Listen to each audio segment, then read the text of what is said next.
Impact investment. That is what we are talking about today.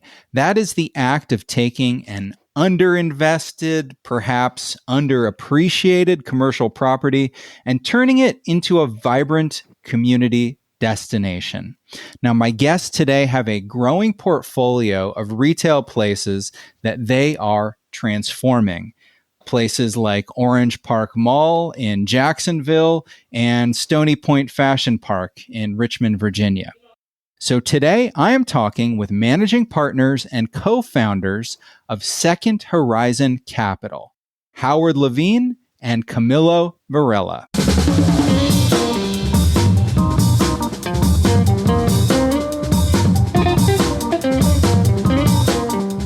You're listening to Where We Buy. It's the show where we talk with retail experts and we visit the places where we buy.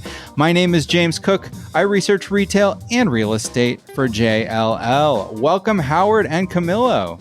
Thanks very much, James. Where are you joining me from today? Howard, where are you based out of? I'm based in Boca Raton, Florida. And Camilo, are you in Florida too? No, actually, I'm in Chicago, Illinois. Midwest represent. Okay. Yep. Awesome. Tell us a little bit more about who Second Horizon Capital is. Second Horizon Capital launched in September of 2021 to reimagine vibrant community hubs, malls and lifestyle centers to create long-term impact. We first met 15 years ago when we were both associates at the same bank. Howard comes from a fairly lengthy career in special situation investing and real estate background, alongside 15 years of working in the non-for-profit side of the impact space. I come from over a decade of investment in real estate, along with a really weird background with experience in construction management and development. So what was the moment where you two thought, hey, this is what we're going to do. This is the time to do it. Tell me about that moment. So the idea for Second Horizon Capital came about a little over 4 years ago. We were seeing a major shift in the retail space with a sizable upcoming pipeline of community relevant but over-levered retail assets with a lot of potential for revitalization and reimagining. At the time, we were also seeing many of these centers go into the hands of less investment-oriented operators and believed that a more community-centric, pro-investment approach had the potential to both improve outcomes and drive investor returns. And in turn, by combining operating, management, leasing, and economic development expertise, both within our team and in our networks, we saw a real opportunity to create a new platform to support these centers for long-term success. There's a growing number of centers that are over-leveraged, so too much debt. And then you've got this class of purchaser that's really not interested in investing more capital in the center. They're just kind of like gonna, I don't know, not do much with it, just sort of hold on to it. But how did you decide, hey, we can do it different? I think one of the key pieces of the success at the beginning of Second Horizon was the fact that both Howard and I saw very complementary skills between the two of us, combined with a pretty interesting network of people who could help us de-risk these investments. We thought the timing was very intriguing because this is basically, we're just coming out of COVID and there is a significant headwinds on retail. And we saw an opportunity in the market that was a pretty substantial pipeline with very good assets in them that were not being seen as the market as assets that have the stability and market position they have. And the name, I'm going to take a stab at this. The name Second Horizon is sort of the second chance for these properties, maybe something like that. That's about right. For the centers we're acquiring, we're quite often the second owner in some form, the second investor in an existing property. So that's where the second component comes from. The horizon is really meant to reflect our focus on helping achieve a brighter future for each one of our centers. So let's dig into it. I want to talk a little bit through the portfolio. Give me an example of a good one to start with. We right now own 6 enclosed malls or lifestyle centers across the U.S. Our first acquisition was Stony Point Fashion Park in Richmond, Virginia. Second asset was Park Plaza Mall in Little Rock, Arkansas. Kingston Collection in Kingston, Massachusetts, which is about 40 miles south of Boston. Chicago Ridge Mall in Chicago Ridge, Illinois, which is the south side of the city of Chicago. Layton Hills Mall in Layton, Utah, which is about 20 miles north of Salt Lake City. And our most recent acquisition is Orange Park Mall in Orange Park, Florida, which is just outside Jacksonville. So we want to talk a little bit about Chicago Ridge specifically, which is an asset we acquired in March of 2024 and is currently being managed by JLL. The asset is in Chicago Ridge, which is in Cook County on the southwest side of Chicago. This is a pretty special asset. We have over 7.1 million visitors each year. We have a very dense catchment area with approximately 700,000 people in a 7-mile radius. And it's a highly diverse customer base.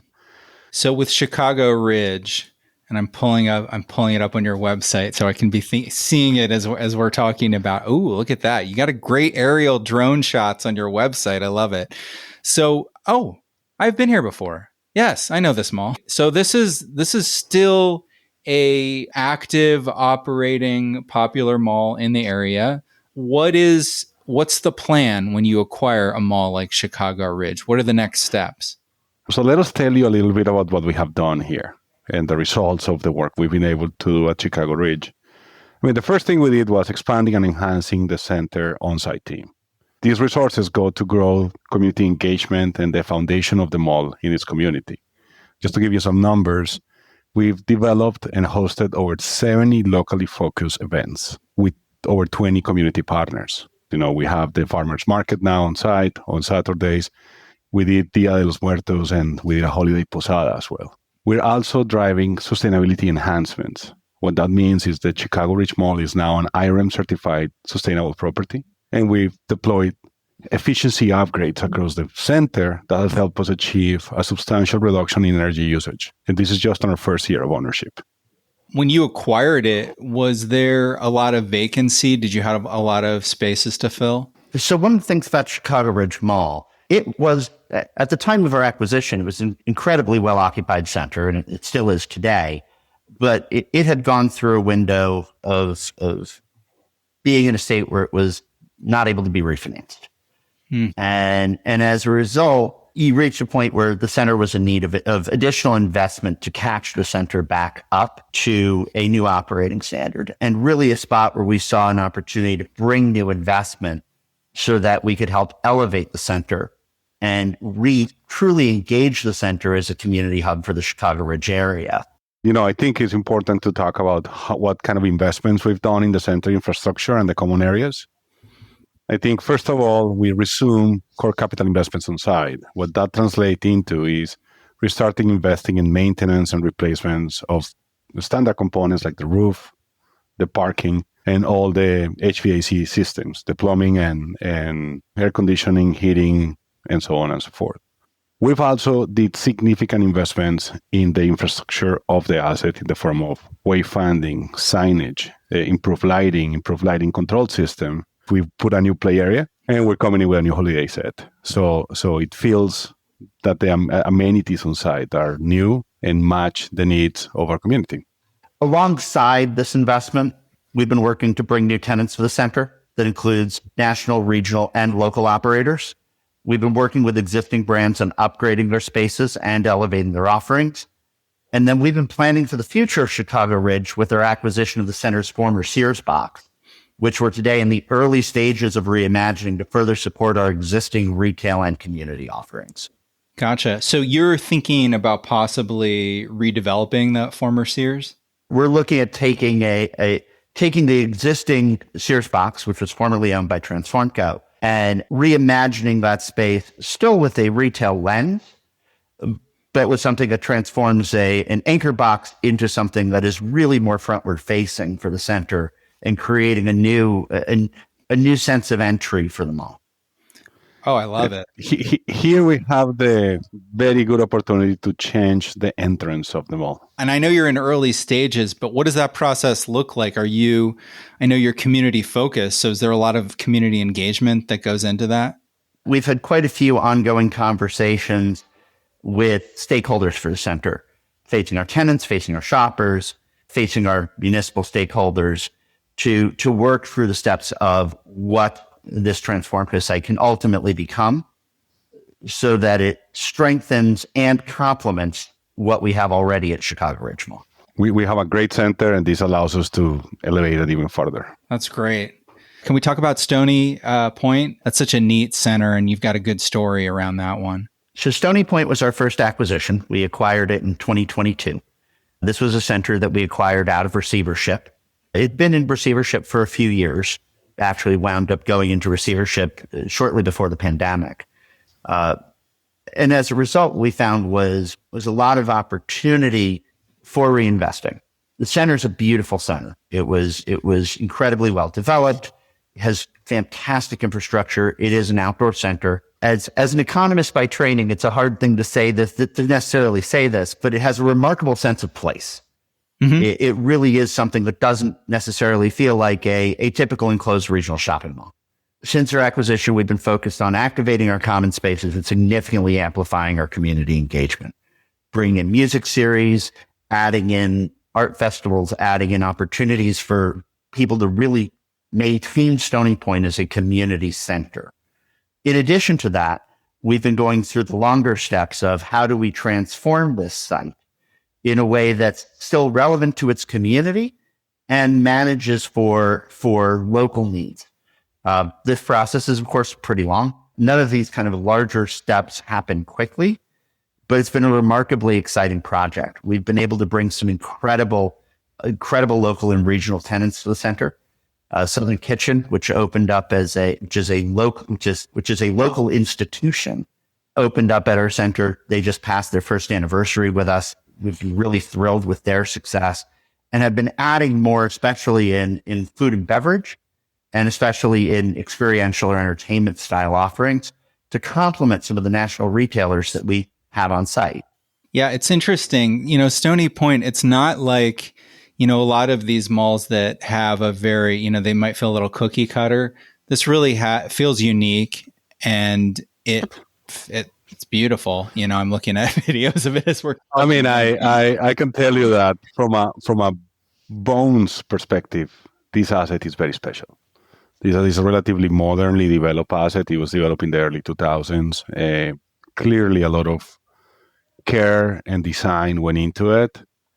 So we feel like the beginning for us, our starting canvas, has a lot of optionality, which makes it really interesting from a placemaking perspective, from a community perspective, from an asset perspective, from a retail perspective. So we think here long term, the bones of the center will provide a great platform to start building from.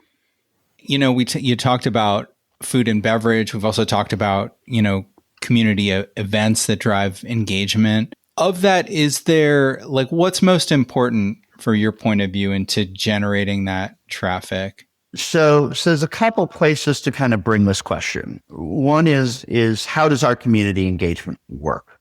So across our portfolio, we enhance each center's approach to community engagement and work to provide resources for successful implementation. Community engagement's embedded in our business, and that crosses programming, communications, vendor selection, and tenant support. So just a few examples of this. One is increasing the quality and frequency of on-site community events. Next is establishing intentional local partnerships that meet community needs and support center activity. Further, we look to thoughtfully utilize our physical spaces. Right? Malls and lifestyle centers come with spaces that can really become community hubs, but to do so, you need to actively work through what that space can do, what that space would be successful as, and also think about what wouldn't work in those spaces. Once you have that, there's adding in management and marketing capabilities so that we can engage, promote, and champion our national, regional, and small business tenants so that there's a real awareness of the center, what role we're looking to serve, and how we're looking to approach the community. And then also in there is really placing more emphasis where we have the control to do so on hiring and engaging locally so that we can further engage the center with the neighborhood in which we reside. But then there's another piece to your question also, kind of what does engagement mean?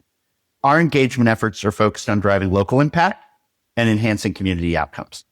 Within that, we've identified 3 priority areas for how we think about creating the foundation for our programming. health and wellness, inclusive culture, and community education. These three also are supplemented by our on-site teams as they identify opportunities to meet each community's local needs and resources. So at Stony Point Fashion Park, our team works with a local partner to host goat yoga with a focus on health and wellness. At Chicago Ridge Mall, our team introduced Dia de los Muertos and Holiday Posada to reflect the cultures and traditions of our local community. And at Park Plaza in Little Rock, our team built partnerships with the Museum of Discovery and with the Central Arkansas Library System to offer year-round kids-focused educational programming. So far in 2025, we've hosted over 350 events across our properties. Keeping in mind we have a fairly new portfolio, that number's actually up about 70% year over year. One other element of that that's important about community engagement to us is focusing on meaningful direct engagement with local leadership, municipal officials, chambers of commerce, local nonprofit leaders, local incubators, to support our centers as cornerstones of their communities. I kind of kicked it off talking about impact investment. Second Horizon was selected as a, quote, emerging impact manager. Tell me a little bit about that designation and what it means to you to be an impact investor. We're grateful for having received the IA50 recognition.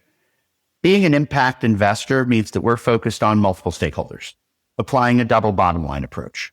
That means achieving returns both for our investors and for our communities. Within that, it's important to note that we are market rate investors. Our investment thesis is built on the notion that returns and community impact are inextricably linked in the mall and lifestyle center world. By investing in our centers and investing in our communities with intentionality, we're focused on achieving better results. So it is about doing what's right for the community, but you're not a nonprofit. We are a for-profit company. Our investors have market rate expectations. And our view of the world is that malls and lifestyle centers are remarkable. They're privately owned, but they're really viewed as public resources, public spaces. And as a result, being focused on our community and being focused on our shoppers, being focused on our tenants is ultimately what makes these centers successful in a way that doesn't necessarily quite match up to how other asset classes might look at the world. By focusing on impact and community involvement, we're making our centers an amenity to their community. And we feel that by creating an amenity that is sustainable and durable, that helps our investment long term and the value creation of our investment. Because for us, what's important here is to create not only a place from an architectural perspective, like we were talking about Stony Point, but actually a community place where you can come in, gather, and be part of a market or a marketplace, and also enjoy the environment we have around it. So when we think our impact is not we're providing a subsidy, when we think our impact is we're actually removing risk inherent to these assets. So my primary world is not capital markets, but from what I've seen, most investors in malls and lifestyle centers, especially malls, aren't looking to invest time or capital. So what you guys are different. Why aren't more people doing what you're doing? What are the reasons why? When you talk about existing mall owners versus us coming in as new mall owners, I think there's a little bit of a difference there because of the overhang, the debt overhang these assets have. So I think we need to kind of bifurcate that a little bit. The way I would say is that us as entrants to the space, we see the investment in the assets as a way to effectuate the business plan and help these assets become what they can be. When you think about it from the optics of an existing owner, it's really hard to put yourself in their shoes because they have multiple objectives that we don't understand, or you have to be in their shoes to understand. So it's hard to compare our position where we're coming in eyes wide open to an asset that we know we typically have a clear view of what it needs versus stepping into somebody's shoes and somebody's capital structure, et cetera. One question there is, why don't other people do it? I think one of the biggest reasons is this is incredibly hard. Right? This is very time intensive. This is not a good passive investment platform. This requires attention. It requires care. It requires capital. It's incredibly rewarding to be able to see the impact that these investments have on their communities, but it's not something that we see folks tread into lightly because of the challenges, because of the complexities that go into running a mall or running a lifestyle center or reimagining real estate. It's not an easy thing to do. Being community forward is a philosophy, but it's not necessarily something that you can just flip a switch on overnight. This sort of approach may not necessarily work for all centers. We're incredibly selective about the centers that we choose to pursue. We've reviewed well over 100 mall and lifestyle transactions since we started. We spent significant time on less than 20% of them. Right? Our approach is high touch. It's capital intensive. And so we spend a lot of time thinking about how successful we think our approach would be in going into any individual market. The other big complexity that comes into play here is each asset needs its own strategy, its own approach. Right? Each center is constantly evolving. There's no one size fits all type solution, which only increases the amount of work that's required here, but also to us is what means that it creates more opportunity, right? That complexity introduces a degree of risk, but our view is with focus, with capital, with attention, we're able to mitigate that risk and be able to create something or recreate something that's truly special for a community. The concept on mall reinvigoration and reinventing is highly, highly custom because it's not only about the asset, it's not only about the bones of the asset, but it's also about the community around it. The cultural differences, the income differences, the specificity around what works in Arkansas, what works in Massachusetts, what works in Virginia, what works in Utah. So as we think about the implementation of those solutions, not only are we thinking about a combination of those three pieces, the asset, the tenants, and the community, but also a time factor that allows us to change and adapt as those results happen, and we're able to restructure our solution. How long does it take to really turn around or reposition a property? I mean, what's your timeline? Is it like, oh, it's going to take 5 years, or what's your sense? Each center's reimagination process takes a different window of time. This is not something that gets measured in months. It is something that gets measured in years. It's hopefully not something that gets measured in decades. But saying, is it 3 years, is it 4 years, is it 5 years, is really hard for every individual asset, right? You consistently have to change what approaches you're taking. You're experimenting with different ideas. Some work, some don't.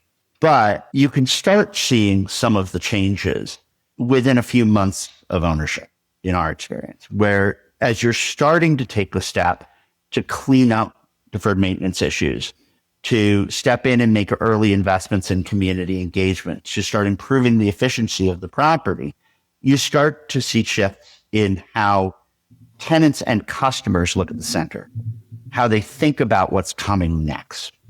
And so there's kind of milestones along the way. They're not perfectly linear, but there are milestones along the way that you look to say, is this making a difference? Is putting in new capital, is bringing a new tenant, is bringing a new event, changing something about the center's long-term progression? And there are things that are fairly straightforward to decide to do. I mean, what we're talking about is investing in, simple things like paint and lighting and new restrooms and, how do you do the placemaking so you have the table stakes in place? How do you make sure when your tenants walk into the mall smells good? One of the assets we bought, we did a remarkably intense deep cleaning when we bought it, which is literally cleaning a mall. It took us a couple of weeks in a staff of about 5. The mall smell changed.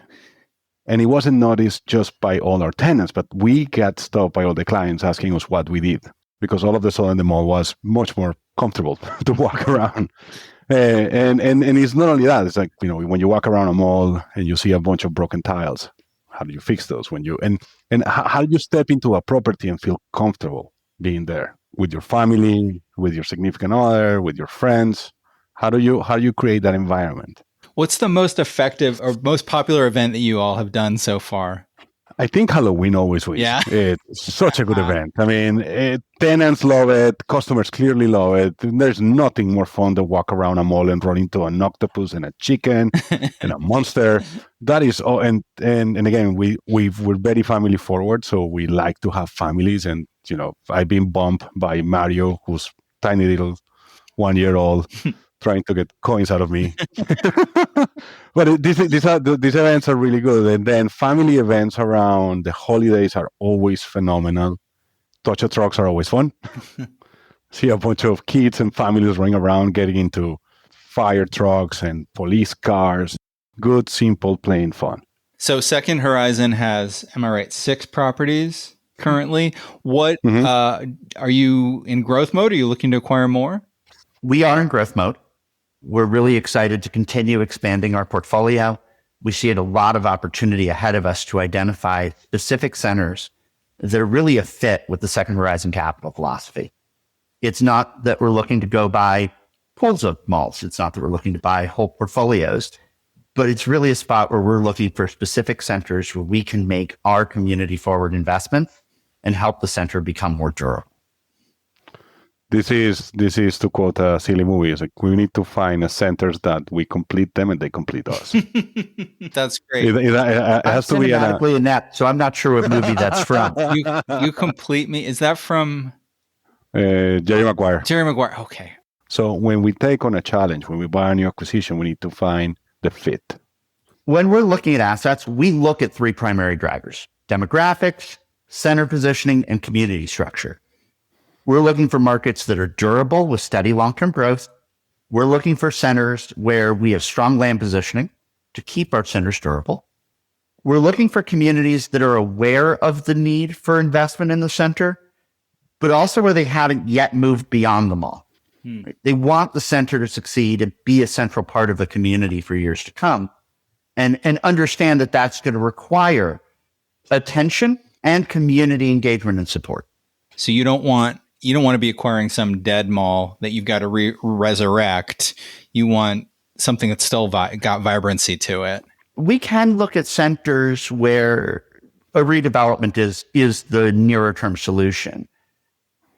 But as part of that, there needs to be an acknowledgement that there is a problem. You can see scenarios where you have a community structure that's simply unaware of the problem and is in a why do things need to change. It may not be in good shape, but they don't see a necessary catalyst for something to be different. Or you can find it all the way on the other end, which is we want to go and see it redeveloped, but we have so much specificity as to what it needs to look like and how it needs to change that it's no longer market compatible. So you need to wind up somewhere in the middle. Whether you're doing a redevelopment or you're doing a revitalization, there's a spot in the middle where it's adding in new vision, adding in new capital, adding in quality management, adding in new resources means that you can move this community hub forward. I imagine that a big part of this decision making too is you'll talk to the local government. And do you ever run into a situation where you feel like the asset is right up your alley, but you talk to the local officials and they just don't seem to get it? We've been in a couple of very unique situations. What Howard is describing, which is on one side, they don't think it's a problem. On the other side, they think it's a problem, but they have a very, very prescribed solution. But then every now and then we find communities that want us to bring back 2003. Which is really hard to do. So they want us to bring back KB Toys. They want us to bring up Warner Bros. And Disney Store. And so you get to this concept where they literally are looking for a subsidy so they can get their asset back, but without really making it work economically. For the most part, we have found very rational parties on the other side, either in the communities, municipal leadership, and tenants that understand that, again, you take a mall in, I live in the Midwest, so I'm just going to pick in the Midwest, pick a town in the Midwest. It's not going to become Century City.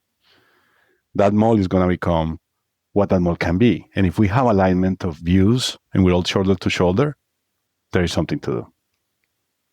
I know Second Horizon, one of your pillars is a focus on sustainability, energy use.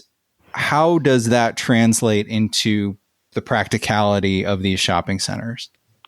So sustainability and efficiency are embedded in our operating philosophy. Conducting energy building envelope and water audits, introducing and maintaining environmental standards, investing in our operating infrastructure, optimizing each center's energy consumption and performance, and also sharing sustainability data alongside our tenants and our communities. It's really a holistic endeavor to say that we have ways to take these centers that by and large are decades old and upgrade them and enhance them in a way that improves energy efficiency and is remarkable in supporting economic returns. What we are going after is optimize the operations of the asset. And that is reflected on two pieces. One, we're able to obtain economic gains because we're effectively using less energy or being more efficient in the way we run the buildings. But also, by focusing on sustainability, we're cementing the stability of the asset long term in its market. We think about how do we manage sustainability effort. We're monitoring and managing our energy usage, our water usage, our waste, our recycling programs, and our greenhouse gas emissions. We're always working to upgrade our impact measurement and management practices, or in the impact invested space, I&M, and publicly report on our progress. So we have an annual impact report, which we have up on our website. So we're continuously trying to show the changes that we're making and show how it's coming through in our data. Park Plaza and Chicago Ridge Mall are certified sustainable properties as designated by the Institute of Real Estate Management. And we're actively pursuing additional certifications for other properties in our portfolio. Our role as a community hub allows us to support and enable more environmentally conscious behaviors in our communities. In September, our team at Layton Hills Mall hosted Eco Ready Fest, which was a family-friendly sustainability and preparedness fair, which featured hands-on demonstrations and resources on energy savings, water stewardship, food waste reduction, and gardening, among other subjects. At Stony Point, we regularly run events for collecting, shredding, and recycling unwanted paper or other recyclables and sharing information about green practices with local residents. Even on the front end of our investment process, we apply climate change risk management as part of our due diligence process. So we're identifying and assessing environmental factors for centers that we're looking at. That's part of our underwriting process and our risk assessment process. And again, at the end of the day, is how can you help these properties become what they can be? Long-term, sustainable, predictable costs, predictable operations, predictable. The more predictable we have, the more predictability we have inherently, and this is going to sound like I deserve the Nobel Prize on linguistics, but the less volatility we have. And the more predictability we have long term, we think it's going to go to the value of our asset. You know who buys malls. Yeah. Right? You see who buys them. And by and large, they fall into two categories. There's the cash flow buyers, and then there's the handfuls of others of us who are going on this endeavor saying, we want to reinvest. We want to add value. We're doing this because we think it generates better returns and better results. And there's a handful of us in that space. There's a handful of people who are in the we're here to add value space. Yeah. And the outcomes there, when you're starting there, the ability to get better input and get more expertise is a whole lot easier because those people also see who the other buyers in malls are. Well, I'm looking forward to seeing what Second Horizon Capital does next. Thank you both, Howard and Camilo, for joining me today. This has been a fascinating conversation. Thank you so much for the opportunity. I appreciate being on your show. Again, as Howard said at the top, we love hearing your show and how your guest, and we're very happy to be here. If you like this podcast, do me a favor, go into the app that you're listening to and give us a rating. Or even better, give us a little review, write just a sentence about what you like about the show. You can subscribe to Where We Buy on the iPhone podcast app, on Spotify, or wherever you get your podcasts. Or you can always find us on the web at wherewebuy.show. We also post a ton of cool videos and interviews on LinkedIn and YouTube, video tours, interviews with folks that you won't hear on this audio podcast. You can check it out by going to the website everythingweknow.show. If you have a specific question about retail, shopping centers, or retail real estate, you can feel free to connect with me and send me a message on LinkedIn. You can find me by searching for James Cook, JLL. Our theme music is Run in the Night by the Good Lords. under Creative Commons license.